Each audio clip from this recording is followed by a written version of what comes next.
있다. 그 삶이 무엇일까 함께 살펴보는 시간들을 갖도록 하겠습니다. 우리 어린이들이 같이 이렇게 또박또박 읽는데 막 이 귀에 너무 잘 들려요. 너무 감동이고, 네. 우리 아들도 꽤 있네요. 그렇죠? 같이 읽었죠? 네. 이사야 이제 강의 네 번째 시간인데 제가 아까 교육자들한테 그랬어요. 이사야서를 왜 대부분의 교회에서 새벽 기도 때 강의하는지 알겠다. 이게 수요 기도회 때 좀 뭔가 이 시간은 좀 약간 다이내믹하고 뭔가 기도의 어떤 제목들을 좀 붙잡고 일해야 되는 시간인데 이사야서는 계속 똑같아요. 화 있을진저, 화 있을진저. 이사야의 삶도 그랬잖아요, 사실은.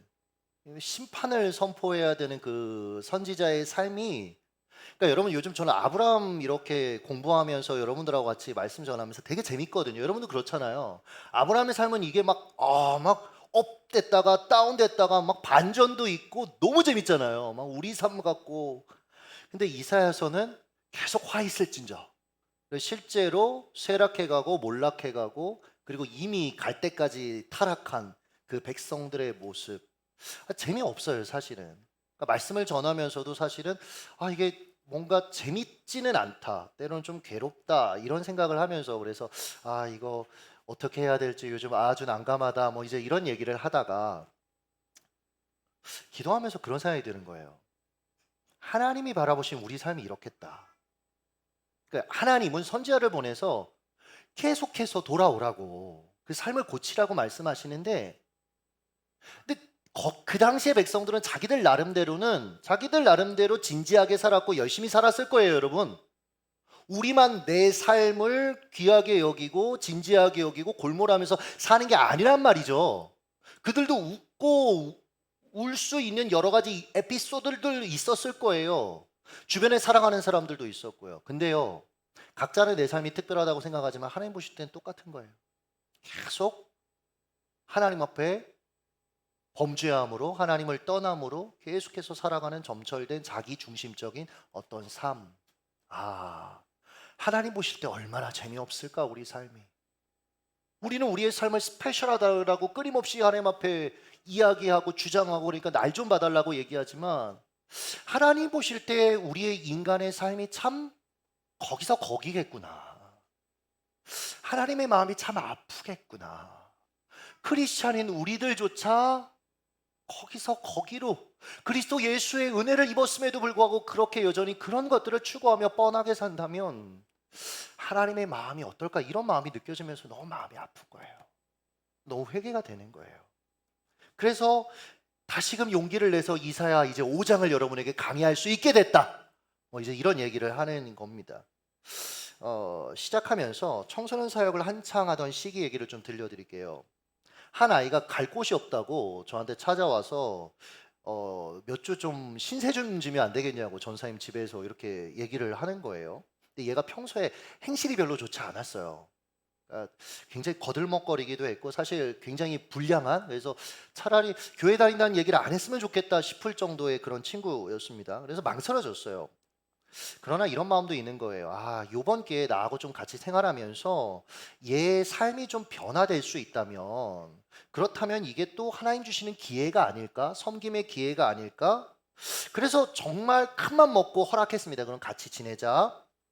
당시에 제 형편이 그렇게 썩 좋지 않았습니다. 뭐 한 달에 한 70만 원 가지고 용인까지 신대원 매일 왔다 갔다 거리면서 차비하면서 그렇게 살아야 되니까 사실 제가 누구를 이렇게 책임질 수 있는 그런 상황은 아니었어요. 그래도 정말 기도하면서 최선을 다해서 아이가 먹어야 될 것, 쓸 것들을 제공하면서 같이 생활을 했습니다. 이후에 아이가 어떻게 됐을까요? 좋은 쪽으로 아주 긍정적이에요. 변했더래요. 그랬으면 너무 좋은데 이놈의 새끼가 제 뒤통수를 쳤습니다. 당시 제가 은행에 볼 일이 있어서 은행에 갔는데 통장 정리를 잘 안 하는 사람인데 그날따라 통장 정리를 하고 싶어서 통장 정리를 이렇게 했는데 이렇게 보는데 제가 찾은 적이 없는 돈이 인출돼 있는 거예요. 한 15만 원 정도. 그러니까 이런 생각이 들더라고요. 이게 도둑이면 다 가져갔을 텐데 15만 원만 가져간 거죠. 그래서 막 이제 생각을 해봤죠. 지피는 건 개예요. 그래서 제가 그날 밤에 가가지고 이렇게 누워서 얘기했어요. 누구야? 내가 내 통장에서 15만 원이 빠져나간 거 있지? 그래서 내가 내일 경찰서에 갈 거야. 가서 범인을 신고할 거고, 그러면 아마 은행 ATM 기기에 CCTV가 있으니까 얼굴이 보이겠지? 했더니 얘가 드릴 말씀이 있습니다. 그러더라고요. 그래서 뭔데? 제가 훔쳤습니다. 하더라고요. 제가 얘한테 뭐 때문에 돈을 찾아오라고 비밀번호를 한번 가르쳐 준 적이 있었던 거예요. 그랬던 거예요. 허탈하더라고요. 진짜 너무 허탈한 거예요. 비슷한 시기에 또 다른 아이가 제 집에서 또 생활을 했어요. 이 녀석은 보호 관찰 대상자였습니다. 죄질이 좋지 않았어요. 성추행 관련 범죄였어요. 근데 이제 얘가 아직 미성년자다 보니까 그냥 보호 관찰로 끝났던 건데 또 이게 몇 번 있었어요. 이에 할아버지가 제가 섬기던 교회 장로님이었습니다. 근데 이분이 찾아오셔서 애는 착한데 부모가 막 이혼하고 이런 과정에서 얘가 너무 상처가 돼서 결국은 얘가 이렇게 정신을 못 차리고 살고 있으니까 전사님이 제발 얘 사람 좀 만들어 달라. 전사님 좀 같이 생활을 해달라. 왜냐면 집에서는 계속 가출을 한다. 이게 컨트롤이 안 된다. 함께 해달라. 그래서 데려왔어요. 아이가 회개하고 돌이키기를 제가 얼마나 기도했겠습니까? 그러면서 정말 잘 극진히 돌봤단 말이에요. 그리고 같이 예배 시간이 되면 예배도 가고, 그리고 같이 큐티도 하고, 그리고 같이 기도도 하고. 몇 주 후에 얘가 좀 이제 눈동자 아시잖아요, 여러분. 애들이 약간 눈동자 돌아가 있는 그 삐딱한 그 눈빛이 좀 이제 풀린 것 같아서 제가 물어봤죠. 누구야? 너는 왜 그렇게 계속 성범죄를 저지르는 거예요? 이게 이런 범죄거든요. 이렇게 물었더니 전사님 제가 이제 회개해요. 전 이걸 기대했거든요. 근데 얘가 이렇게 얘기했어요. 저 진짜 충격이었어요. 이게 중학생이었거든요. 전사님 이 좋은 걸 왜 안 해야 되는데요? 전사님도 한번 해보세요. 이렇게 얘기하는 거예요. 그러니까 너무 그치 헐 그래 너무 절망스러운 거예요. 여러분 보세요. 저는 이 두 아이에게 최선을 다했습니다. 제가 줄 수 있는 최고의 것들을 공급했고요. 이 과정을 통해 아이들의 삶이 변하기를 기대했기 때문에 이렇게 한 거예요. 그러나 이 두 녀석은 꿈쩍도 하지 않았고요. 오히려 나쁜 행동들을 반복했습니다. 그 뒤에도 굉장히 안타까운 일들이 얘들에게 많이 일어났어요. 이때 느껴지는 허탈감, 이건 여러분 겪어보지 않은 사람은 모르는 그런 감정입니다. 제가 왜 길게 제 얘기를 했냐면 오늘 우리가 살펴볼 이사야 5장, 이 5장에서 자신을 포도원 농부로 비유한 하나님의 심정이 이와 같았을 거예요. 아마 이것보다 여러분 몇백 배의 더 허탈감을 하나님 느끼시면서 이사야를 통해서 말씀하고 계신다 그렇게 생각하면서 여러분 이 말씀을 좀 따라와 보시면 좋을 것 같아요. 2절을 같이 한번 읽겠습니다. 읽습니다. 시작. 땅을 파서 돌을 제하고 극상품 포도나무를 심었도다. 그 중에 망대를 세웠고 또 그 안에 술틀을 팠도다. 좋은 포도 맺기를 바랐더니 들포도를 맺었도다. 여러분 보세요. 농부가 아니 하나님이 왜 땅을 그 돌들도 다 빼내고 하면서 땅을 왜 힘들게 개간했겠어요? 왜 극상품 포도나무 종자가 아주 좋은 포도나무를 심었겠어요? 그 포도원에. 이유가 뭐죠? 최고의 포도 열매를 거두기 위해서 그렇죠? 그러니까 이 농부가 원하는 건 하나밖에 없어요. 그냥 최고의 것으로 최고의 것을 제공했으니까 최고의 열매만 맺어다오. 그런데 하나님께서 뭐라고 얘기하세요? 너희가 들포도를 맺었도다. 들포도 열매를 맺었도다. 이게 여러분 언어상으로 막 악취나는 이런 의미가 있습니다. 그러니까 먹을 수 없는 포도 열매를 지금 맺은 거예요. 당시 이사야를 통해 이 메시지를 처음 들었던 유다 사람들은 누구보다 이 하나님이 설명하시는 이미지를 생생하게 느낄 수 있는 환경에 살고 있었어요. 하나님이 일부러 이 포도원 이미지를 사용하신 거거든요. 혹시 여러분 세상에서 가장 오래된 그리고 가장 역사 있는 전통 있는 포도 와인 생산국이 어딘지 아세요? 와인 좋아하시는 분들 포도 와인 생산국 가장 오래된 대부분은 뭐 프랑스, 이탈리아 이렇게 생각하잖아요. 근데요, 여러분, 이스라엘이에요, 이스라엘. 이스라엘 포도 와인 제조 역사가 5,000년 정도 됐습니다. 5,000년. 유럽보다 한 2,000년 정도 앞서 있어요. 게다가 여러분 포도가 자랄 최고의 자연 환경을 이 이스라엘이 갖고 있습니다. 그래서 맛이 정말 좋대요. 정말. 그래서 여러분 가나안 땅 정탐꾼들이 갔을 때 뭐 포도가 너무 커가지고 막 같이 짊어지고 오고 그랬다고 얘기하잖아요. 그러니까 정말 그만큼 좋았던 거예요. 그래서 여러분 실제로 와인 마니아들 사이에서 이스라엘 와인을 최고로 쳐준답니다. 그러니까 최고의 와인을 맛보고 싶으면 성지순례를 가시면 돼요. 보세요. 포도가 자랄 환경이 그만큼 좋았다는 얘기예요. 이 사람들이 이 얘기 들을 때 그치 우리나라는 뭐 그냥 아무데나 심어놔도 포도가 자라지. 기후가 너무 좋으니까. 그러니까 환경도 좋아. 좋은 품질의 포도나무를 게다가 심었어. 잘 자라도록 최고의 돌봄도 했어. 심지어 농사짓는 농부는 누구예요? 하나님. 그럼 당연히 뭘 기대할 수 있어요? 최고의 열매. 이게 안 나오는 게 이상하다라는 걸 그들도 여러분 알아먹을 수 있었다라는 거예요. 그런데 하나님 고발하시는 겁니다. 결국 니들이 맺은 열매는 들포도야, 들포도 열매야. 하나님의 심정이 여러분 좀 느껴지십니까? 야, 내가 니들한테 너희들 필요한 거 다 공급해줬는데 어떻게 나한테 이럴 수 있어? 니들이 맺은 삶의 열매가 고작 들포도야? 7절 여러분 같이 한번 읽어주시죠. 시작. 무릇 만군의 여호와의 포도원은 이스라엘 족속이요 그가 기뻐하시는 나무는 유다 사람이라. 그들에게 정의를 바라셨더니 도리어 포악이요 그들에게 공의를 바라셨더니 도리어 부르짖음이었도다. 아멘. 좋아. 목사님 끝까지 기다려줬어요. 좋습니다. 여러분 보세요. 하나님이 그들에게 기대하신 최상급 포도 열매, 즉 삶의 열매는 뭐예요? 여러분 보니까 정의와 공의. 나 너희들한테 정의와 공의를 바랬어. 그 열매를 바랬어.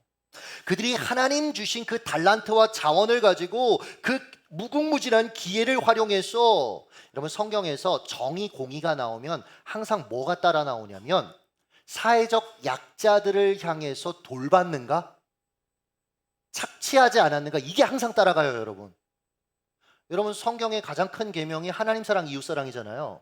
그러니까 여러분 이웃을 사랑하지 않는 사람이 하나님 사랑할 수 없습니다. 하나님 사랑하지 않는 사람이 이웃 사랑 여러분 제대로 실천할 수 없습니다. 왜냐하면 우리는 자기중심적인 사람이에요. 자기 잘난 사람이에요, 여러분. 자기가 중요한 사람이에요. 그러니까 여러분 이게 항상 같이 가서 성경에, 특별히 구약 성경에 정의, 공의 나오면 항상 하나님이 보시는 건 뭐냐면 이웃에게 어떻게 대했는가. 야, 니네 내가 준 그 무한한 기회를 활용해서, 자원을 활용해서 고아, 가부, 가난한 자들을 너희 어떻게 그렇게 안 도울 수 있어? 오히려 그들이 사람답게 살 수 있는 사회를 그 사회적 구조를 개혁하는데 앞장서지 않고 오히려 착취할 수가 있어, 이렇게 얘기하시는 거예요. 하나님의 살아계심을 그들이 믿었다면, 하나님이 자기 삶의 통치자임을 믿었다면 그들은 이렇게 살아야 됐던 거예요. 그런데 이들은 오히려 이웃을 향해서 어떻게 했대요? 성경이 포악과 부르짖음, 즉 탐욕에 눈이 먼 거예요. 그래서 이웃을 착취의 대상으로 취급한 거죠. 바라보고 취급한 거예요. 그래서 8절에 보면 여러분 이런 식으로 행동했어요. 같이 읽습니다. 시작. 가옥에 가옥을 이으며 전토에 전토를 더하여 빈틈이 없도록 하고 이 땅 가운데에서 홀로 거주하려 한 자들은 화 있을진저. 제가 마지막에 아까 아멘 하지 않았던 이유가 이겁니다. 여러분 이건 하나님이 기뻐하지 않는 삶의 모습인데 한마디로 얘기하면 뭡니까 여러분? 부동산 투기한 거예요. 아까 저희 하은이가 저녁 먹는데 그러더라고요. 저한테 아빠 스위첸 아파트 한 동이 다 우리 거면 얼마나 좋을까요? 제가 이제 이 말씀을 준비를 전 이미 한 사람이기 때문에 얘가 이 얘기하는데 큰일 날 놈인데 뭐 이런 생각을 했는데, 근데 얘는 이제 되게 순진했어요. 아빠 그러면 신날 것 같아요. 좀 우리 집에서 놀다가 재미없으면 밑에 집에 내려가서 거기 TV 한번 보고, 밑에 집에 내려가서 거기 TV 한번 보고.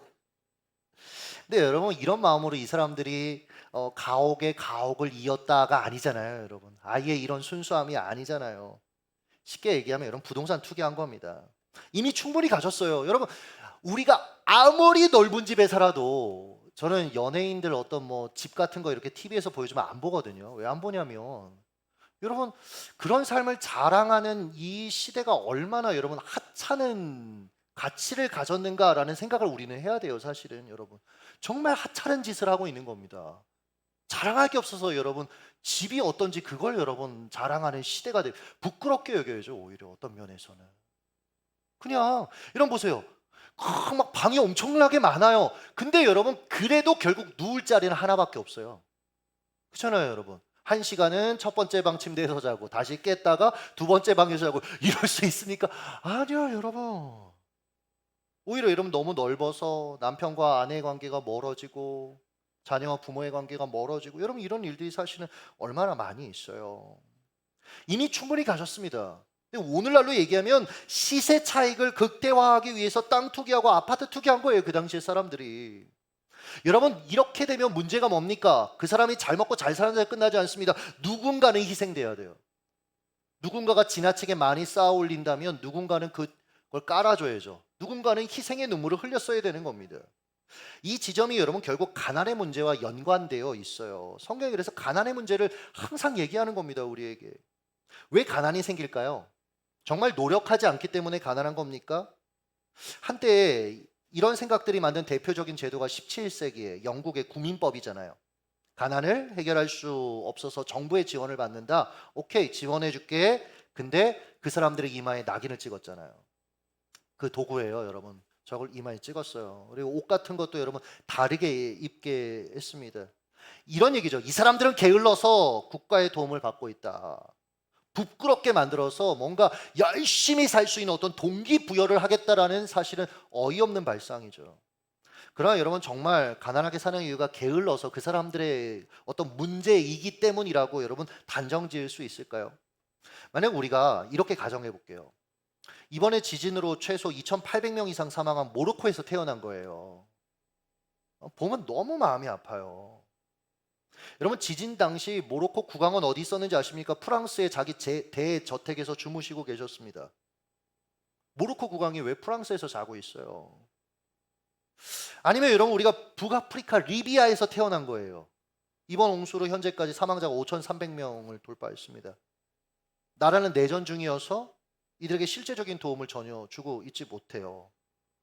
이런 곳에서 우리가 지금 태어나서 자라고 있다면 지금 우리가 누리고 있는 것을 과연 성취할 수 있을까요? 아마 능력을 발휘할 기회 자체를 우리가 얻지 못했을 거예요, 여러분. 즉 가난은 단순히 게을러서 겪는 게 아니다라는 겁니다. 가난은요, 인간의 탐욕의 결과입니다. 사람이 자기만 생각하기 때문에 나눠야 될 것을 나누지 않고 있기 때문에 한번 손에 잡은 것은 꼭 움켜잡고 안 놓잖아요, 사람들이. 움켜잡은 것도 모자라서 더 좋은 것을 갖기를 원하고 더 좋은 것도 모자라서 더 큰 것을 갖기를 원하고 더 큰 것도 모자라서 더 세련된 것을 갖기 위해서 여전히 부족하다라고 느끼면서 살지 않습니까? 여러분 우리도 이 문제에서 자유로울 수 있는 사람이 아니에요, 사실은.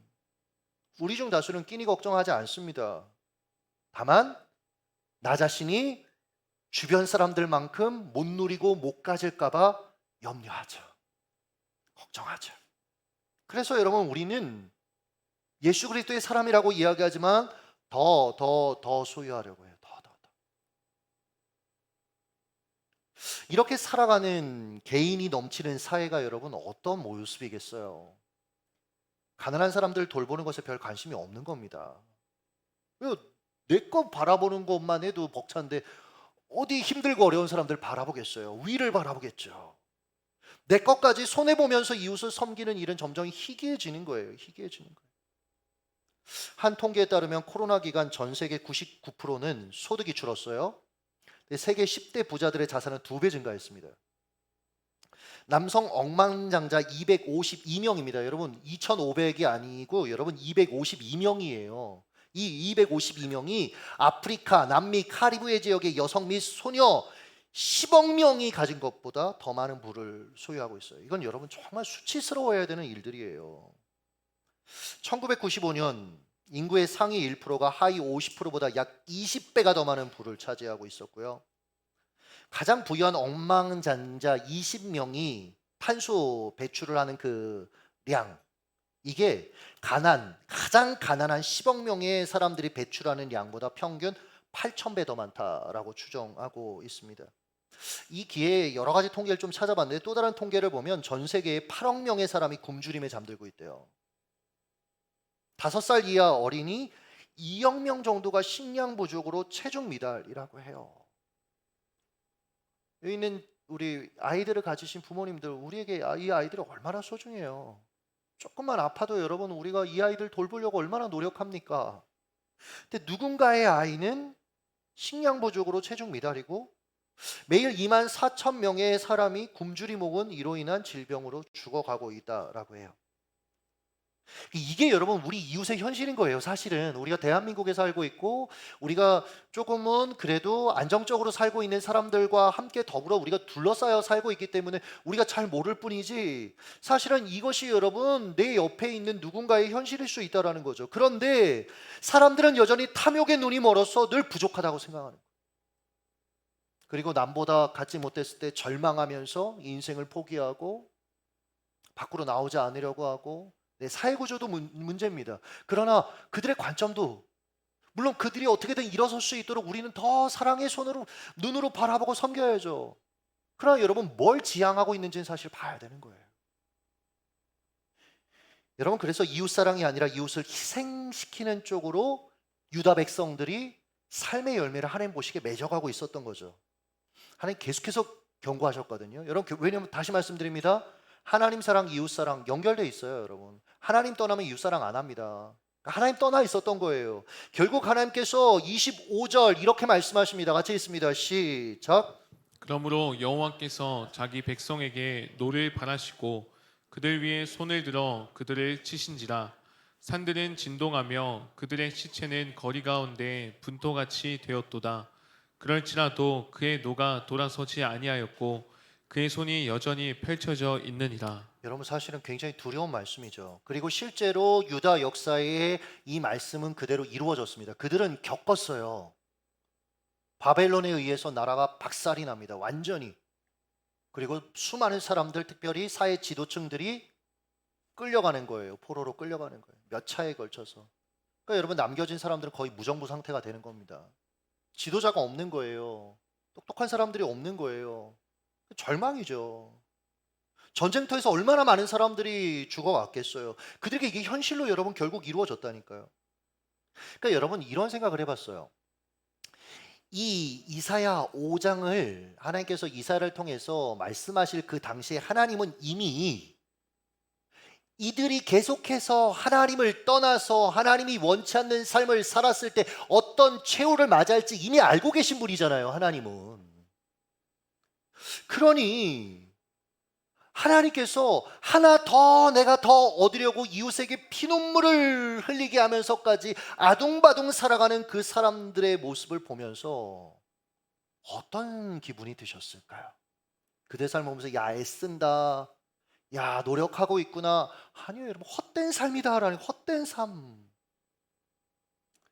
여러분 이것에 대해서 좀 우리가 조금 더 리얼하게 볼 수 있는 그림이 없을까, 자세하게 볼 수 없는 그림이 없을까 성경을 좀 찾다가 여러분 예수님께서 하셨던 여러 비유 중에 어리석은 부자의 비유를 찾았어요. 누가복음 12장 20절 한번 읽습니다. 시작. 하나님은 이르시되 어리석은 자여 오늘 밤에 내 영혼을 도로 찾으리니 그러면 내 준비한 것이 누구의 것이 되겠느냐 하셨으니. 네 여러분 보세요. 이 부자는 우리가 앞절을 읽진 않았지만 엄청난 돈을 번 사람입니다. 그리고 그 돈으로 남은 인생을 이제 즐기겠다, 안정적으로 살겠다라고 마음 먹었어요. 아마 주변 사람들은 부러워했을 겁니다.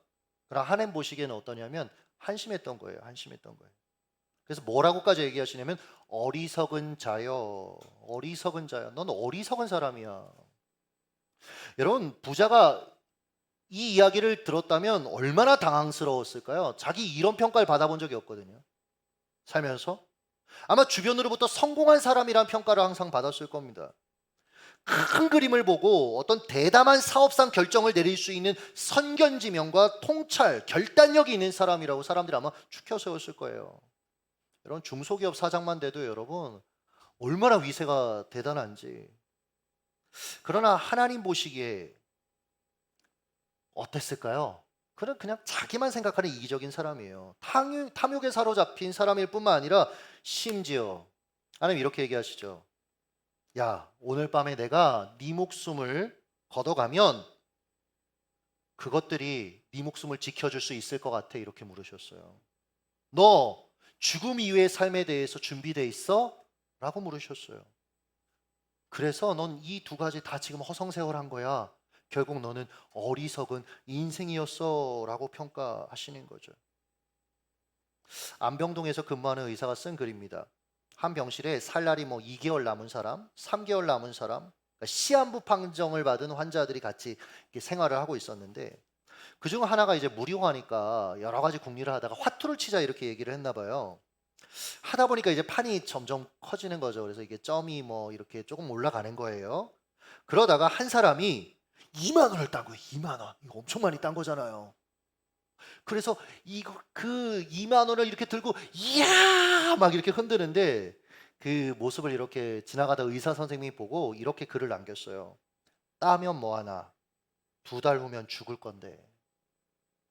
근데 여러분, 이게 되게 통찰력을 주는 잔인한 말, 그렇게 받아들이지 마시고 우리를 생각하게 하려고 이분이 쓴 글이에요. 하나님 보시기에 여러분, 우리 인생이 이와 같을 수 있다라는 거예요. 죽음 이후에 아무 쓸모도 없는 것들을 얻기 위해 애쓰고 자랑하는 삶, 어리석은 삶이라는.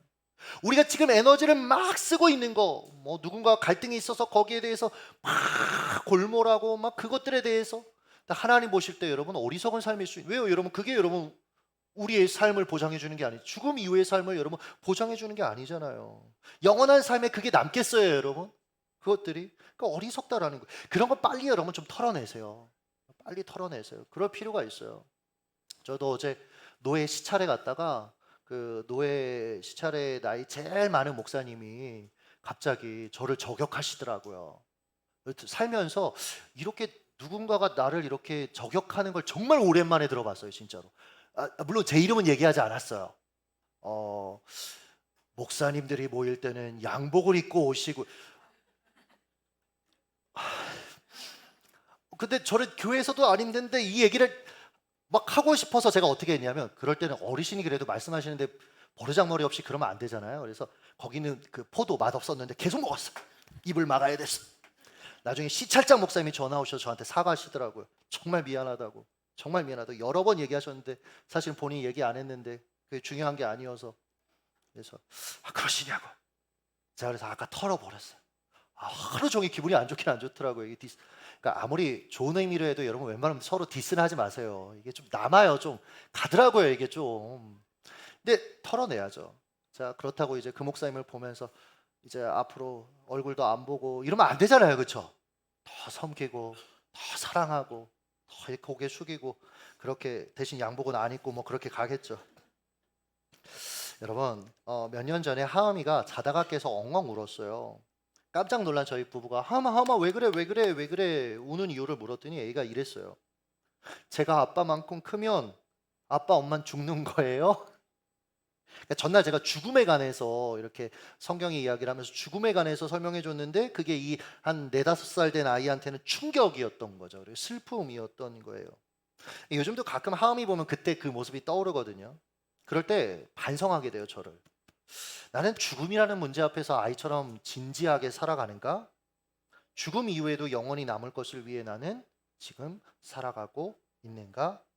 말씀을 맺도록 하겠습니다. 저와 여러분이 맺고 있는 삶의 열매가 무엇인지 한번 좀 점검해 보세요.